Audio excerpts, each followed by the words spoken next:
भारत 33 कोटि देवी देवताओं की भूमि है जो अपने प्राचीन मंदिरों के लिए प्रसिद्ध हैं। भारत देश में आपको विभिन्न देवी देवताओं के मंदिर देखने को मिल जाएंगे, जिन्हें अपनी संस्कृति, मान्यताओं या सिद्धि की वजह से जाना जाता है। भारत में ऐसे कई रहस्यमयी मंदिर हैं जो अपने परंपरागत देवताओं के कारण, भूत प्रेत संस्कार के कारण या हजारों वर्ष पुराने मंदिरों के लिए जाने जाते हैं। स्वागत और अभिनंदन है आपका रवीनम हिंदुइज्म में। तो आज बात करते हैं कुछ ऐसे ही रहस्यमयी मंदिरों के बारे में। पहला, तिरुपति बालाजी। भारत में कई चमत्कारिक और रहस्यमयी मंदिर हैं, जिसमें दक्षिण भारत में स्थित भगवान तिरुपति बालाजी का मंदिर भी शामिल है।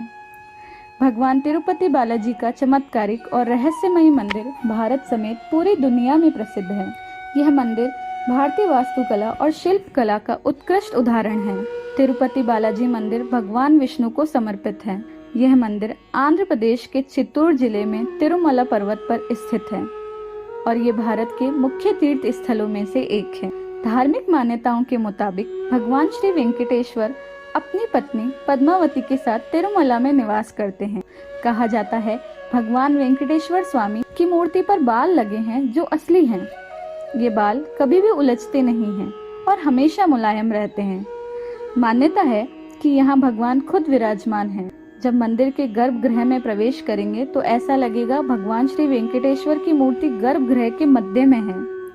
लेकिन आप जैसे ही गर्भगृह के बाहर आएंगे तो चौंक जाएंगे, क्योंकि बाहर आकर ऐसा प्रतीत होता है कि भगवान की प्रतिमा दाहिनी तरफ स्थित है। अब ये सिर्फ भ्रम है या कोई भगवान का चमत्कार, इसका पता आज तक कोई नहीं लगा पाया।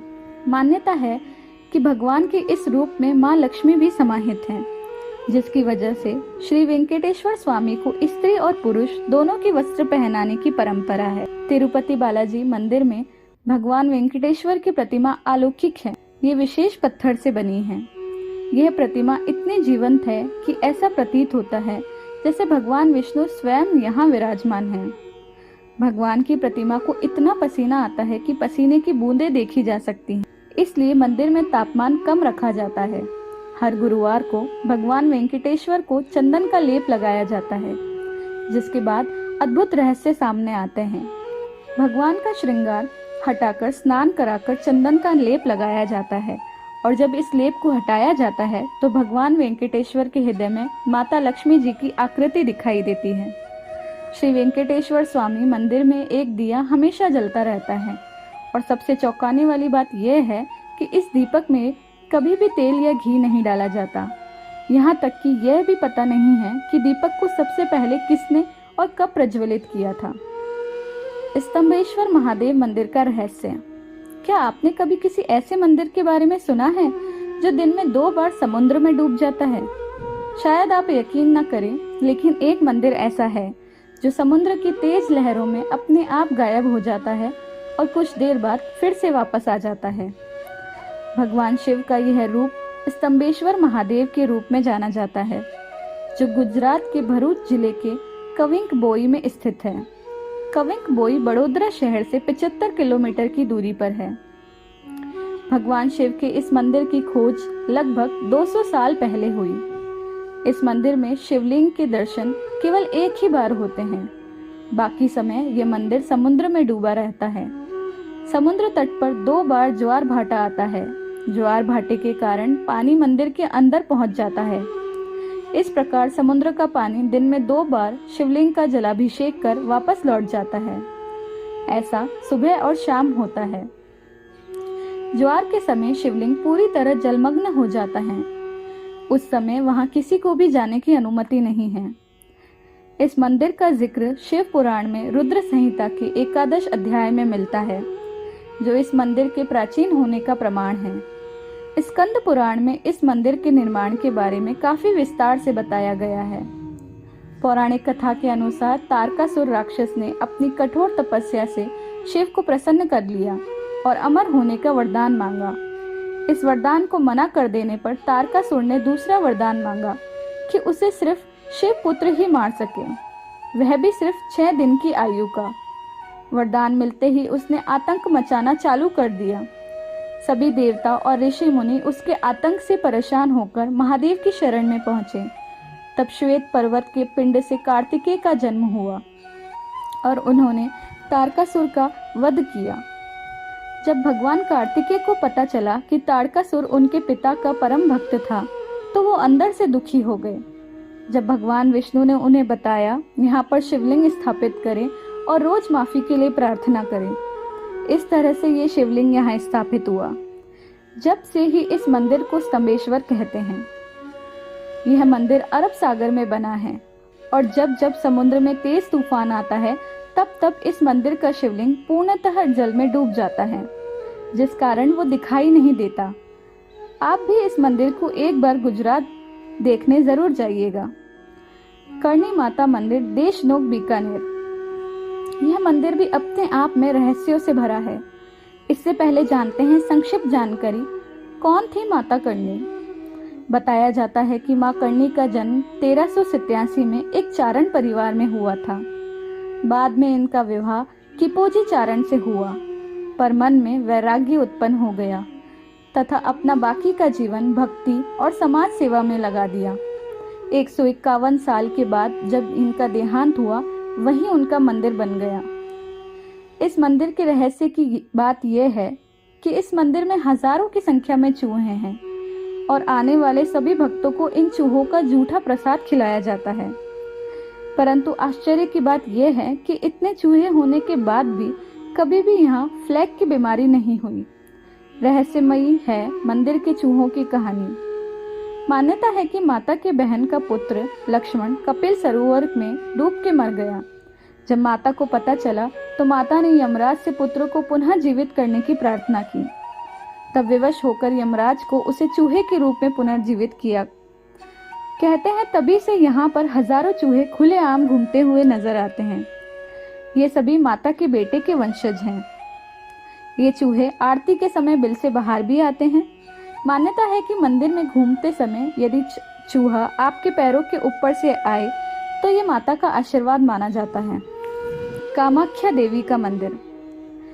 इस मंदिर की स्थापना पौराणिक कथाओं के अनुसार जब देवी सती ने यज्ञ में अपने प्राणों की आहुति दे दी थी, तब भगवान शिव ने माता सती का जला हुआ शरीर लेकर पूरे संसार में भ्रमण किया, जिसके कारण उनका क्रोध बढ़ता ही जा रहा था। तब स्थिति को संभालने के लिए श्री हरि ने अपने सुदर्शन चक्र से माता के पार्थिव के अंग काटना शुरू किया और धरती पर जिन 52 स्थानों पर देवी सती के श्री अंग गिरे, वहीं पर 52 शक्तिपीठों की स्थापना हुई। माना जाता है कि नीलांचल पर्वत पर माता की योनि गिरी थी, जिसके कारण यहाँ कामाख्या देवी शक्तिपीठ की स्थापना हुई। ऐसी मान्यता है कि माता की योनि नीचे गिरकर एक विग्रह में परिवर्तित हो गई थी, जो आज भी मंदिर में विराजमान है और जिससे आज भी माता की वह प्रतिमा रजस्वला होती है। हर वर्ष जब माता रजस्वला होती है, तब यहाँ अम्बुवची मेले का आयोजन होता है। उन दिनों माता भगवती के मंदिर के द्वार स्वतः ही बंद हो जाते हैं। यह 3 दिन चलता है।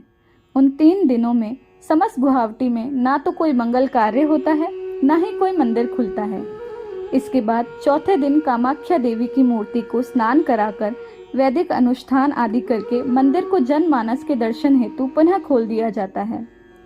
यह मंदिर अपने आप में एक अनोखा मंदिर है।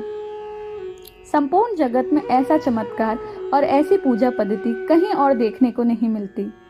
अम्बुवाची मेले के दौरान यहाँ बहुत ही अनोखा और चमत्कारिक प्रसाद भक्तों को मिलता है, जो है लाल रंग का गीला वस्त्र। बताया जाता है कि देवी के रजस्वला होने से पूर्व माता कामाख्या की प्रतिमा के आसपास सूखा सफेद कपड़ा बिछा दिया जाता है, लेकिन 3 दिन बाद जब कपाट खोले जाते हैं, तब ये वस्त्र माता की रच के कारण रक्त जैसे लाल हो जाते हैं और इस दिव्य प्रसादी वस्त्र को अम्बुवाची वस्त्र कहा जाता है। ऐसी मान्यता है कि इस वस्त्र को धारण करके शक्ति की उपासना करने से सिद्धि सुलभता से प्राप्त हो जाती है। हर वर्ष इस मेले के दौरान पास ही में बह रही ब्रह्मपुत्र नदी का जल भी लाल रंग का हो जाता है, जो कि कामाख्या देवी के रजस्वला को दर्शाता है। इन दिनों इस नदी में स्नान करना भी वर्जित माना जाता है। वीरभद्र मंदिर, आंध्र प्रदेश। यह मंदिर आंध्र प्रदेश में है और खास बात यह है कि इस विशाल मंदिर का भार मात्र एक खंबे पर है जो हवा में लटका हुआ है।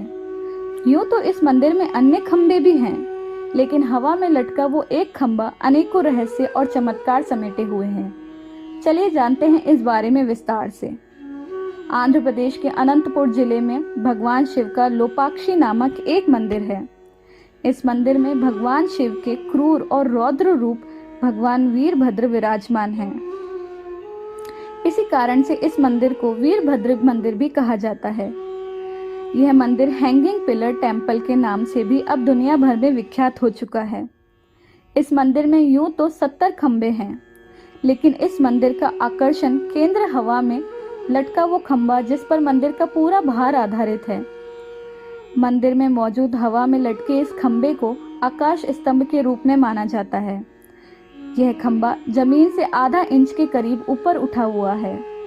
इस मंदिर को लेकर मान्यता है कि हवा में लटके इस खंबे के नीचे से अगर कपड़ा निकाल लिया जाए तो उस व्यक्ति के घर में सुख समृद्धि का वास हमेशा बना रहता है।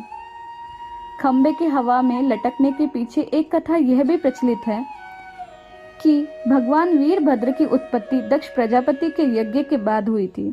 जब महादेव ने माता सती के आत्मदाह के बाद वीरभद्र को अपनी जटा से उत्पन्न कर दक्ष प्रजापति को मारने भेजा था, तब दक्ष के वध के बाद भगवान वीरभद्र का क्रोध शांत होने का नाम नहीं ले रहा था। पाताल से लेकर आकाश तक उनकी हुंकार से सब भयभीत हो उठे थे। तब भगवान शिव ने उन्हें क्रोध शांत करने के लिए तपस्या का आदेश दिया, जिसके बाद कहा जाता है कि जहां आज लेपाक्षी मंदिर है, उसी स्थान पर वीरभद्र भगवान ने तपस्या की थी और क्रोध पर नियंत्रण पाया था। मान्यता है कि इस मंदिर में जो हवा में लटका खंबा है वो भगवान वीरभद्र के क्रोध के कारण ही है। भगवान वीरभद्र ने क्रोध रूप में तपस्या आरंभ की थी, जिसके बाद उनकी क्रोध की अग्नि के ताप से वह जगह कांपने लगी थी। इसी कारण से उस स्थान पर कुछ भी बनाया जाता है वह कांपने लगता और मंदिर का निर्माण अधूरा रह जाता। ऐसे में विरूपन्ना और वीरन्ना जो विजयनगर के राजा हुआ करते थे, उन्होंने युक्ति लगाई। उन्होंने इस मंदिर का निर्माण ऐसे तरीके से कराया जिससे मंदिर का आधार व स्तंभ हवा में लटकने लगा और मंदिर का निर्माण पूरा हुआ।